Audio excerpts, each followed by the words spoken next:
Hello Space Engineers, Future Wellington 6012 here, and welcome to a short little video to accompany my workshop item, the Cowpat miner. So let's just get straight into it, and we'll have a bit of a tour first of all. So first of all, outside, which we'll no doubt have a look at in more detail later on.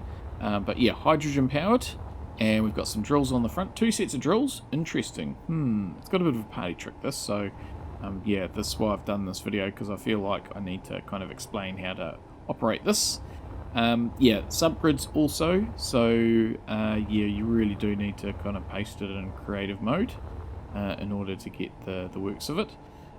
We have some connectors on the port side and the starboard side, and there's sort of a main one at the rear, and then underneath we've got some ejectors and another piston here to sort of grab onto asteroids. All will make sense, but yeah, we've got lights, and yeah, we'll show you how the rest of it works later. Okay, so moving on to the inside, and first of all we've got some like a service area underneath. I'll just drop into here, and I'll show you the blocks that we've got in here. So we've got a jump drive, there's a reactor in there as well, an antenna, ore detector, so all the usual suspects, oxygen tank, O2 H2gen. That's the gravity for walking around. This is an auxiliary gravity that goes with the stone ejection system, which is these blocks here. What else we got? There's various timers and things. There's a projector.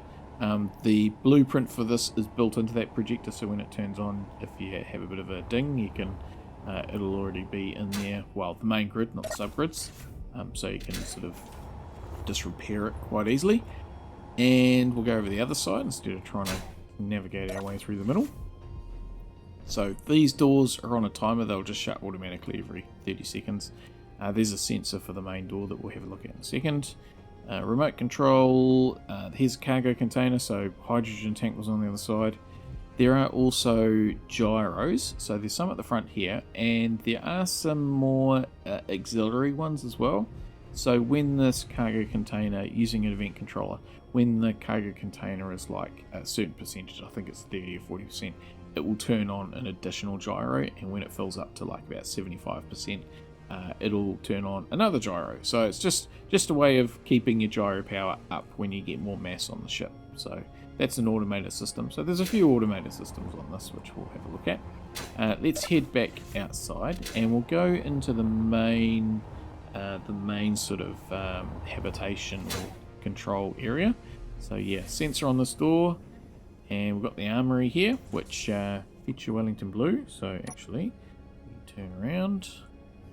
Yep, that's me, and we're breathable in here. It's sealed in here, so that's good.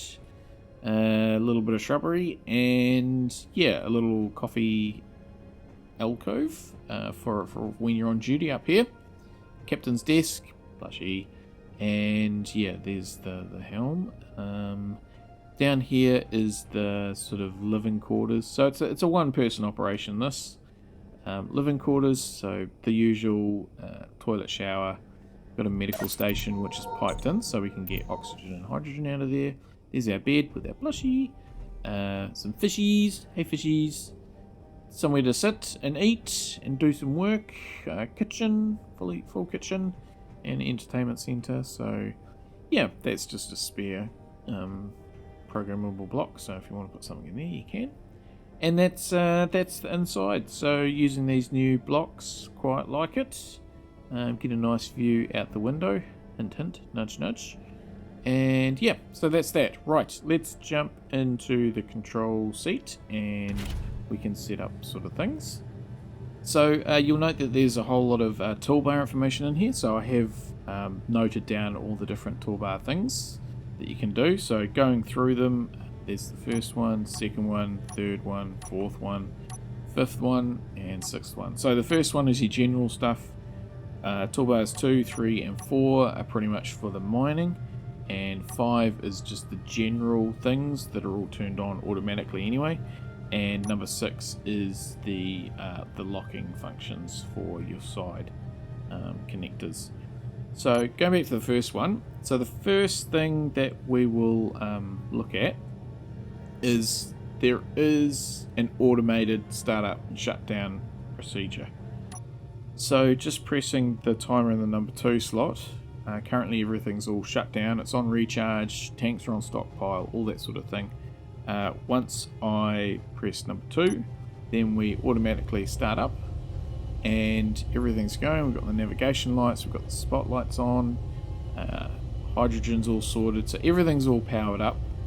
And if I just get away from that a little bit, if I press the shutdown again, it won't work because there is an event controller. You need to have one of the connectors ready to lock in order for it to work, so there's no accidental shutting down.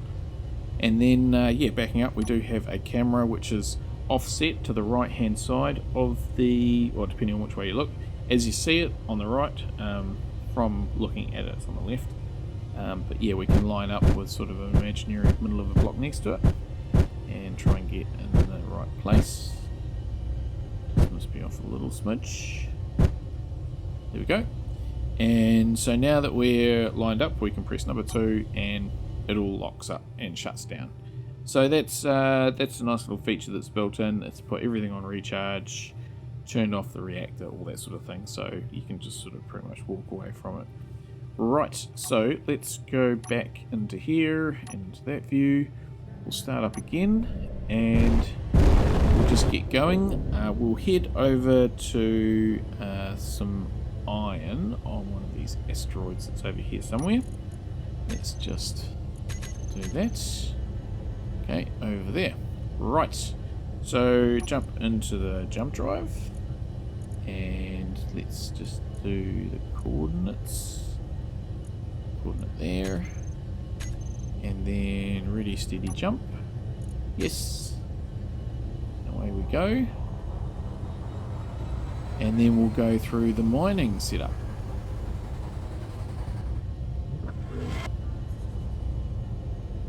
Right, where's our iron? It's over there.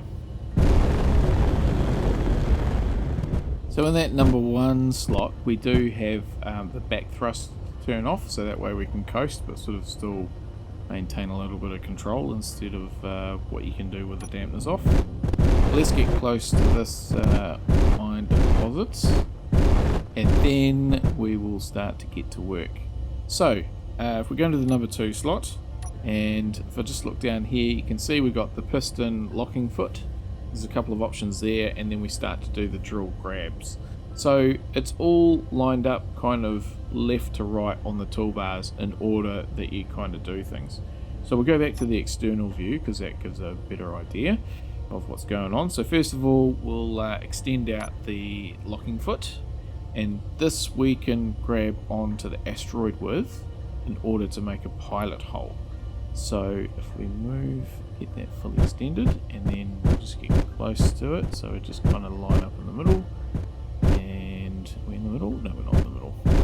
Let's just go across a little bit, like so. It's ready to lock, so we'll lock and we will then turn on the pilot hole drills. So those are the small grid drills in the front there. So we'll turn them on, and we'll turn the rotor on just to get them spinning. And then we're going to use the main pistons, so the 2 pistons that are behind the rotor and behind the small grid drills. And this is preset for the correct drilling speed, so we'll just start that, and in it goes. And yeah, we can turn the thrusters off as well, because that's not necessary at this point because we're locked to the asteroid. So now this is just going to continue to burrow into the, let's just get a better view. So it's going to burrow into the asteroid, and this is what's going to make a pilot hole. So this really is for bulk mining. So I think we'll fill up that cargo container, no problems.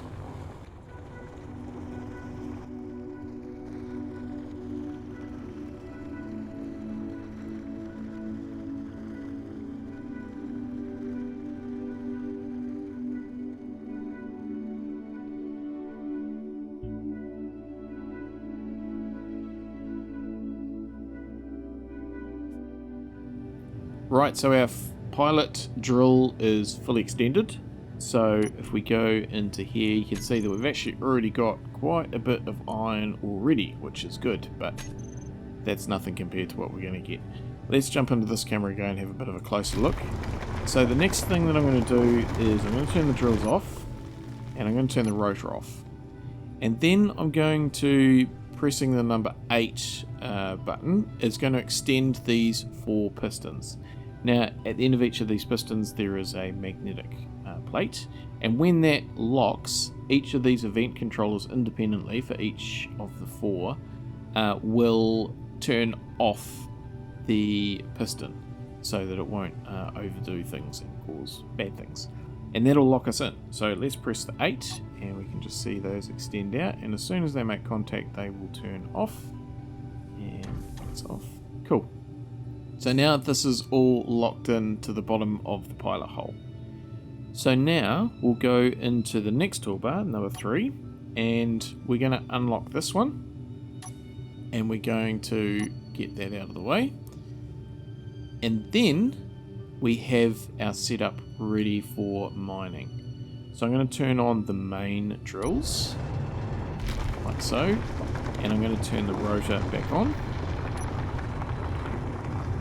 like so, and now it's the actual ship that does the spinning.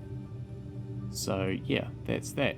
We'll turn on the auxiliary gravity gen so that it can sort of hiff the stone out a bit more, because all that stuff's a bit close. It's probably going to come raining back down on us. Once we've just done a full sort of rotation, just to make sure there's nothing that we're going to clang into or bust into, then we can start to actually pull these pistons back in and bring the drills closer to the asteroid. But you can see there what a good job. We're even making like little rings of stone. They'll despawn as time goes on, so you don't tend to get a full ring unless your floating objects limit is turned right up. But yeah, we'll just make sure this is all level and not go too quickly into it. That's fine. And what I can do is the pistons, the pressing the number 6 will draw the pistons in and get the drills going closer to the rock face. It's at a very slow speed, which I think will keep up, but you can just turn it on and off using the number 7 if you just feel like it's potentially not doing its thing properly. Yeah, so let's maybe go into this view, and yeah, we're getting rained on from above from those initial ones that came out. We probably should have turned the auxiliary gravity on a bit sooner, but that's alright. It's fine. Don't worry about it. Okay, so I think we've just about made at least half a revolution. I think we're back to where we were. So now we can start to actually turn on the piston and get us going in a little bit. And we can see that we're filling up quite nicely with iron as we go in. And these ejectors are more than enough to sort of cope with any stone that comes through. You can see they're not big boulders coming out, so not all the time anyway, so that takes care of that. And as I say, they will despawn before we have to really worry about them again. But yeah, so that's the system, and that can just continue to drill in. If I feel like it's getting a bit deep and that it's causing it to sort of jump a bit, but it's kind of keeping up, then I could turn the pistons off and just let it catch up. That's pretty good. So we'll just let that do its thing for a little while.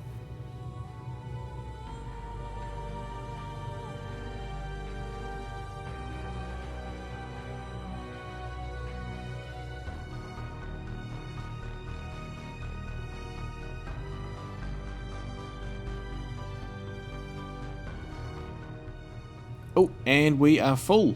I didn't pay attention to that. Okay, so let's stop the rotor. We'll turn off the auxiliary gravity when I stop seeing stone coming out the bottom. Okay. We'll turn off the drills. We'll turn off the piston, and Yeah, now the gravity stop. Now the stones stop ejecting. We'll turn that off. Okay, so let's now pack this up and head off. So we'll go into here, and what we've got is if we now go into the number 4 slot, we can retract the pistons. So that's the number 2. So they're on retract now. And then we can unlock and turn the pistons on at the same time. Ready? 3, 2, 1, go. And there we go. So now, I should probably put the engines on there as well. It might be useful. So now we can turn the engines back on. We can either just gently, using the right button, pulse out of there a bit.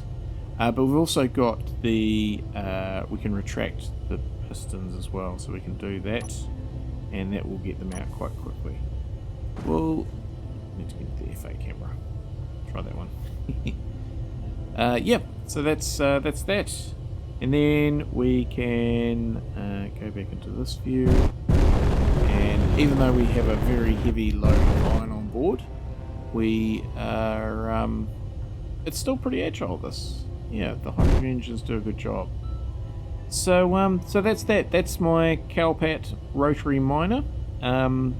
Why is it named like that? Because of the colour and the shape, and because I'm influenced during the by the chat during the stream that I made this. So just so you're aware, I did make this on a live stream as part of a scenario, Ancient Astronauts. I will link the playlist at the end, which is coming up now. It was about episode stream 20, 21, 22, 23, something like that, that I actually sort of finished it off. So, or built it and finished it. Did over a few streams. So yeah, if you want to jump in there and have a look. Any feedback, any questions, anything like that, there is the Steam Workshop comments. I'd kind of steer clear of those because it's not a very good way to communicate. You can't really get the conversation thread happening. So feel free to jump. Leave a comment down in this YouTube video, or else over on Discord. There's a pretty cool community over there, so links are all in the description below. Let's keep moving actually. Yeah, links are all in the description, including links to mod.io for this. I don't think there's anything on here that's really going to prevent you from using it in console. I don't think there's no mods or anything. And also on the Steam Workshop as well. So that's that. I think I've covered everything off. So yeah, just thanks everybody for joining me today. Let's do a jump, eh? Let's jump just somewhere and we'll see how much. I mean, look, it can still go nearly 1,400 kilometers. So that's pretty good. That's very good actually. So yeah, the idea is that you could, you know, start off from your asteroid base and just jump to wherever the asteroids are that have your things. For instance, gold for me is about 100 k's away, so it's a jump drive. But that's the ship, that's the Cowpat, and yeah, thanks everybody for joining me, and hope to see you again next time, and until next time, stay safe out everybody, and have a good one. Jump. Yes.